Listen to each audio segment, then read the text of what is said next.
let's get right into it. This episode is entitled Text, Lies, and Therapy. I don't know why. I didn't see it in the episode. So I don't know where they got that from. Maybe somebody said it and I missed it, but I was just watching the whole time like, why is it called Text, Lies, and Therapy? Oh, because Portia went to therapy. And did somebody see a text?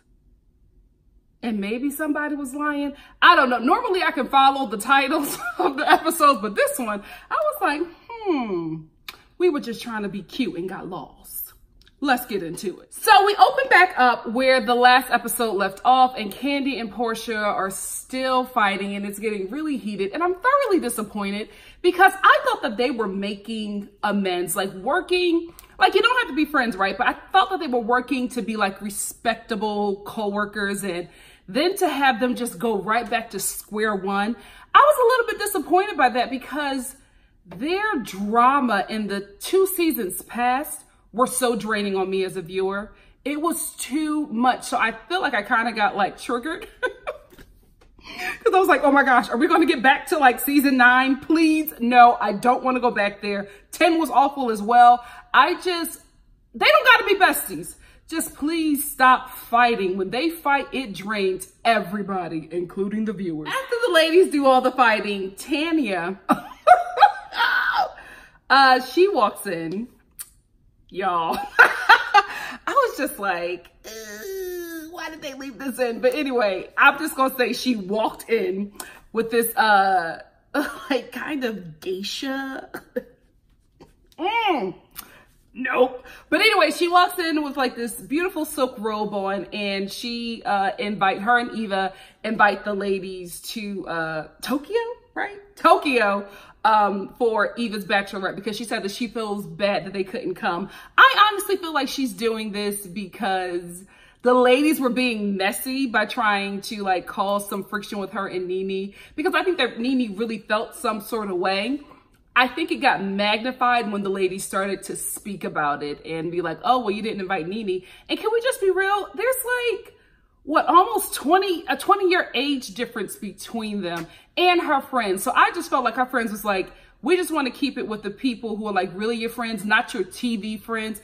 And also, we don't want to bring a 50 or close to 50-year-old woman on the bachelorette party trip. So I feel like that's what happened. I think it was Eva's real close friends and then people close in age. Like, I have friends now who are a lot older than me, and it would have been weird if I was 20 having like a friend that's 35, you know what I mean? But now that I'm older and I have friends who are like in their 40s and 50s and 60s, and do I have a 60-year-old friend? Let me stop lying. But you know what I mean? Like it's just different when you get older, because life kind of slows down a bit because you're established at this point, or you're getting to be established.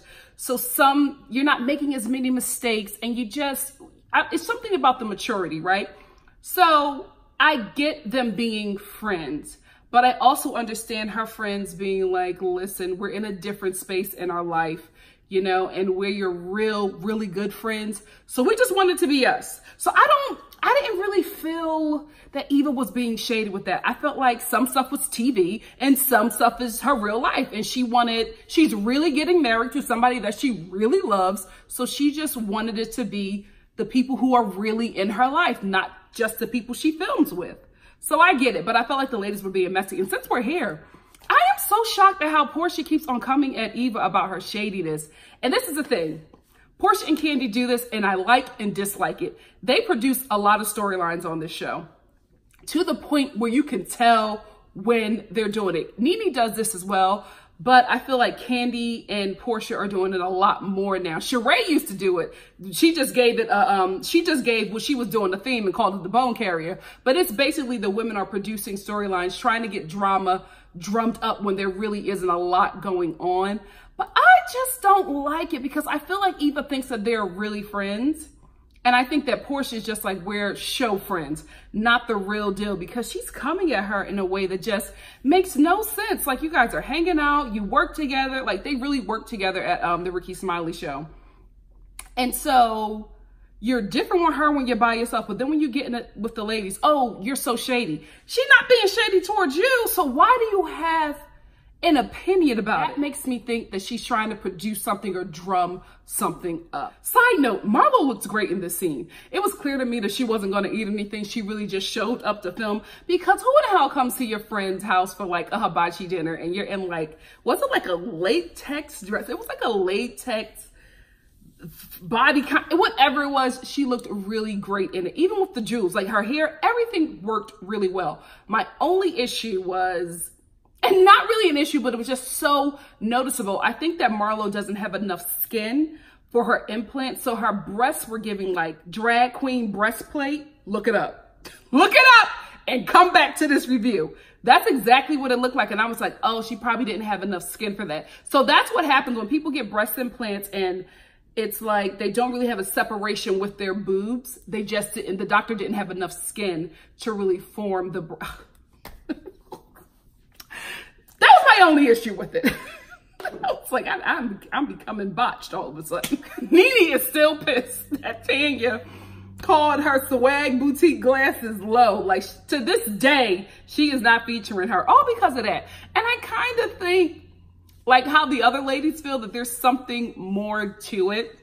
And I think it's the fact that although Nene is the top dog on the show, Tanya is the top dog in Capital. You know what I mean? And she's such a sweetie to her. And I don't know. Like, I also think, and this is off the show, Tanya is becoming like a star among the viewers. Like a lot of YouTubers like her. A lot of people are really tweeting about her, which is why I think my girl needs to go to the Real Housewives of Beverly Hills. Guys, somebody said she needs to go to the Real Housewives of Potomac. Just because somebody is light-skinned don't mean they need to go to that show. But I hear what you're saying. I just think that her money is different. Her fashions are different. Her circle is different. She is like, for me, I feel like she's just in that community of those Beverly Hills housewives. And I think she would be the perfect fit for diversity for that show. They need it. Oh, okay. So I talked to my source, right? I got to scale back my tea. But I can say this. When Tanya and Eva mentioned, just basically advertised that they were going to do the annual girls trip, you know, something that this show does for all the time. The OG cast members, like the season cast members, were not okay with that, because they felt like Eva and Tanya are new. How in the hell, like why in the hell are they hosting a trip when there are season cast members who should be hosting? Like that was a really big deal, and a lot of them were not happy about them hosting a trip. And I'm like, the pettiness of it all. But I think that maybe that issue came from the fact that Eva and Tanya are new. They're hosting a trip. That means that they're going to get additional camera time and an additional storyline added on. And they feel like you should probably work up to that. But to me, even just knowing the behind the scenes of it, it still just seems so petty. But I'm telling you guys, this is a TV show. So you gotta fight for camera time. You gotta make storyline. So that's why a lot of times, even though I know like behind the scenes of reality TV shows, I don't really mind some of the fakery, right? Because they gotta give us a show. I just have an issue when I see you doing it. Be good enough that even I'm convinced that this is real. That's all I ask. Guilty. So I was one of the people who really pushed for Nene to be back on the show, because I felt like, for me, when I started watching The Real Housewives of Atlanta, I feel like the show, in my opinion, the show became a hit because the ladies, listen, they weren't featuring fashions, right? But they were funny. They had a good time. Even when they were shading and having all the drama, it never got so dark. You know, it was very light surface. It was just a fun show to watch. And I felt like there was a balance. I felt like they really resembled Black girl relationships in just such a short span of time. So there were a lot of people who had a problem with them fighting or getting into it. But what I knew is that they were giving us an inside look into what it's like to be in a Black girl group, but they were giving us the overall experience in just a season. So it had to all happen like that. But like, they couldn't be busting it up 24/7. Like, there had to be some drama because it's an overall experience that we're getting cut down. So I didn't have a problem with it. My issue with the show now is that there's just no balance. Like, we get one season of one thing. We get one season of drama, one season of fighting, one season of blandness. We never get a season of comedy. If they were just having fun the whole time, I don't think it would be so much of an issue. I don't think their ratings or their viewership would be dropping so fast if they were just giving us comedy or even a balance. That's the thing that this show was missing, that it had a grasp on. That's why it was the top show. Ain't no way that the Real Housewives of New Jersey, that has been boring since, I'm sorry, Teresa, since that whole family got on that show. Since Teresa started introducing her cousins, her brother, her sister-in-law, that show got bland and dry and overly dramatic for me. I had to check out, right? For me, as somebody who was a dedicated viewer to all of these shows, I can't believe that show, The Real Housewives of New Jersey, is doing better numbers than The Real Housewives of Atlanta. That is really sad. This has been the top show for 10 years, and for the ratings to drop like this, very concerning. I don't know what's gonna happen. Like I said before, I don't know of a firing or a recasting. I'm kind of feeling like the show just needs new blood all around, just new blood. I also think that we need to like shake up production, just in my opinion, because I think that production has been with this cast since the beginning as well. And I'm just feeling like everything about it is old and dated at this point. Like, we've done it, we've seen it all. I would really, real talk, I would really like the production team that does Love After Lockup to do the next season of Real Housewives of Atlanta. They know how to produce a show. If y'all ain't watching that show, y'all better watch it now and check out my reviews. I'm gonna put it up here somewhere. That is a good reality TV show. That goes back to the basics. It is the core of reality TV. It takes you on a roller coaster with one episode. That's the kind of team that needs to be doing the next season of The Real Housewives of Atlanta. Because I think we've come to the end of the road with this cast. There's nothing else we can talk about. There's nothing else that they can do. We've watched them for so long. We know their every move. We're not shocked. We're not surprised. We're not hungry for them anymore. Like, I remember people would have watch parties. I remember I would, like, you know, try to break my DVR trying to get this show when I first got a DVR. Like, you know, really making this show a priority. I don't anymore. But I'm here because we have a good time in the comments section. Moving on, back to Nene. I was one of the people who really wanted her on the show because she's funny, right? I think she gives a lot of drama and like comedic drama that this show needs. She wasn't really given that this season, and I was bothered by it, but she's going through a lot. Like, when I was watching this scene with Greg and all of his children, who knew he had that many kids? Like, when we were watching this party scene, and they kept on naming a different child, I was like, wow, he is fertile. Anyway, just watching the scene and watching Greg talk to his family, and she's like trying to hold it together. Like, you don't, with cancer, especially in this day and age, it's very scary. It was scary back then, but today it's just like, listen, somebody can tell you they got cancer one day and within just a few weeks they gone. I followed a wonderful fashion blogger, and one day she posted a picture of her, and then the next day she posted a picture that her cancer had came back, and then the following was a picture of her passing. Not a picture of her actually passing, but the next picture, somebody in her family posted a picture of her passing. It happened so quickly, guys. So with cancer, it's extremely serious, and because there's not a lot of cures out there, and because a lot of people aren't getting better, and because a lot of people are passing very quickly, it's nerve-wracking. And I felt bad for her, just watching her crumble and trying to keep it together when he was talking. And, you know, she's sitting here filming a show where she's the top dog. She's getting paid a lot of money. It's a lot on her. She has to keep it together because she doesn't know, let's be real, she doesn't know if her husband is going to pass, you know, during the filming of the show any day. You know what I mean? She's very concerned about him. Then she has a husband who is sick, who may pass, who is also at times difficult. And she can't really vent that to anybody because she doesn't want to look like a bad person. but she's going through dealing with all of this on her own, trying to hold up, let's be real, a whole TV show, because she does, then trying to hold up her household, and then taking care of her husband. It was a lot. It was a lot. So I gave her a break for that. Even though I did not like how she went after him on Instagram, I do feel like that was storyline, like trying to drum up some interest for the show, but I still just gave her a pass. You know what I mean? As soon as I saw the first episode with Greg, I was like, okay, you know what, honey, if you don't want to film, that's okay. Because we had already been hearing, like, this ain't no insider tea. We had already been hearing that she was not filming a lot this season because of what was happening with Greg. So I was somebody who was just like, well, you know, this is what you're getting paid for. And then when I saw Greg, I was like, sis, I get it. I understand. You shouldn't even be able to film this season, but I think they had to have her in the show because without Nene, what else would we do?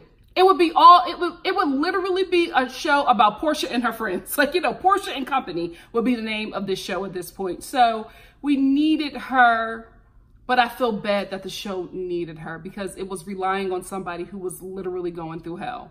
So I let that go. I was like, you know what, girl? Although I think that you need to be recast, you would be the only one I would want to come back next season just to see what you can bring now, knowing that your husband is healthier at this point and she doesn't have to worry so much. Because I just think that she was showing up but not really showing up because she was going through so much. So this speed dating scene with Cynthia and Donatello. Cynthia and Mike. Yeah, Cynthia's storyline is very boring to me. I don't feel like I needed it. I was just like, yeah, okay. The only thing that stood out to me was that Candy is really a freak. I mean, you don't know this man like that. Your friend is saying, hey, I want you to meet somebody I'm really interested in and ask him some questions. And the questions that you ask him is about eating her coochie. I was like, what is going on? It made me so uncomfortable. Because when Cynthia was like sitting there cringing, I was cringing too. Because I would cuss my friend out if that's the question that you're asking. First of all, I would be like, what's going on? Like, why you think you could ask, child, candy-coated nights? Since we're talking about candy-coated nights, let's talk about Candy in this sex dungeon. Homegirl is a genius. She took a negative and made it into a profitable positive. Smart. Like when she came up with the whole sex dungeon idea, I was like, why not? Why not? People are already talking about it. It sold out within like 2 days as soon as she put the event up on Ticketmaster or whatever. Like, smart. Make money. That's one thing that Candy does well. She's very talented. She can write a song and she can make money out of anything. Like, she is a very... Speaking of Candy making money, Homegirl is going on Big Brother. Like, the cast was just announced. She is going to be on Big Brother. I think collecting a check of like $10,000 a week. Is it? But wait, is it Big Brother? I know it's Big Brother Celebrity. Is it Big Brother Celebrity, like the London one? Because that's some serious coin. If you're getting paid 10,000 euros, ciao. I'd be like, pay me in pounds or whatever. Yeah, pay me in pounds. Don't give me no American dollars. Anyway, she is a very, very smart businesswoman. I still stand by the fact that I think her story has dried up for me. But I still think she is a smart person. But I just wanted to talk about this this sex dungeon. Guys, it's the real deal. Remember that guy that her mom got mad at that Phaedra introduced her to at her when she was releasing her sex toys? The one that sucked his penis in front of her mother? He's on the ticket. He is there. Like, it's some serious sex dungeon stuff. It's like not no fun little kitschy stuff. It's the real deal. Like, you're buying a ticket to go into the mind of Candy. And listen, I just want to go into the business mind. That sex dungeon, keep that closed for me. When I found out that dude was on there, I was like, oh, so this is a real sex dungeon. Child, who went? Did anybody go? Did it happen yet? Let me know in the comment section below if you got some tea about it, because I would never go. But whoever, and I'm not judging. If that's what you want to do, go ahead on. But I just, I don't think my mind could be right after seeing the dude suck his penis. Like, I would be messed up. Like, I just, I couldn't look my mama in the face. I would just be so disturbed. Like, I paid for this. Like, but seriously, no judgment. If you've been or you plan on going, let's talk about it in the comment section below. I want to know who are the freaks. Subscribe to me. Let's talk. So let's talk about Porsha in therapy. I thought that this was another like filler scene, but I got something out of it. I was happy to see her growth. You know what I mean? I think when Porsha got divorced, we got somebody, like, we filmed her life during the divorce and right after. So we didn't get her in the best state of mind. And I hate the fact that that season is always used against her when she was really going through it. If you look at the flashbacks, you see that she was so submissive. He talked over her. It was really borderline abusive. I think I said that in one of my reviews about that. I felt like that relationship was very abusive. I was like, like, she can't speak. He talks over her. She can't do anything without, like, it was, that was some R. Kelly mess, okay? But I'm glad that we got to see her growth, you know what I mean? Even though we got to see her bad times, we got to see her healing, and it wasn't necessarily good, you know what I mean? But we're able to see her get to this point now where she's really in love with someone. She's about to, you know, give birth to a beautiful child. And I don't know, for me, I was happy to see her come full circle, especially when they showed that flashback. I was like, I remember when I was so scared for her watching that season, because I was just like, this isn't ideal. I didn't even want it on TV. I was like, we shouldn't even be showing Black women that this is something that we should aspire to. You know what I mean? Glad to see her in such a better place now. So we end the episode with Porsha finally getting her man together. And I am so glad she did that, because I talked about it in my last review.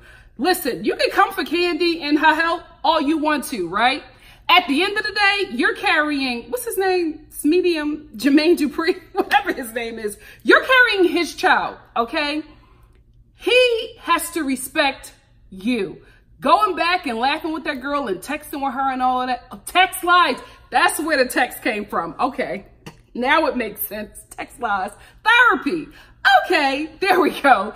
Anyway, I'm glad that she got him together, because I just didn't feel like Kandi should be solely responsible for it, although I thoroughly believe that she had her set up. I just believe it. I just believe it. Why is that girl circling her at your party? Because Porsha, this is the thing. I think that Porsha thought that they were in a much better place than Kandi thought. Kandi's just like, I'm here getting a check. You really want us to be cool with each other, but I'm not. You know, she ain't never been cool with her. When somebody is not cool with you, all bets are off. You know, whatever happens, happens. However, like I said before, Jermaine Dupri is supposed to have your back at all times. So going back and forth with that girl and laughing and texting and all that, entertaining the girl still makes you look foolish. Even if I believe that you were set up, it was still on his part to protect you and let you know in that very moment that you are the only one for him. And I don't think he did that. So I'm glad that she got him together, but I feel like she was very kind to him.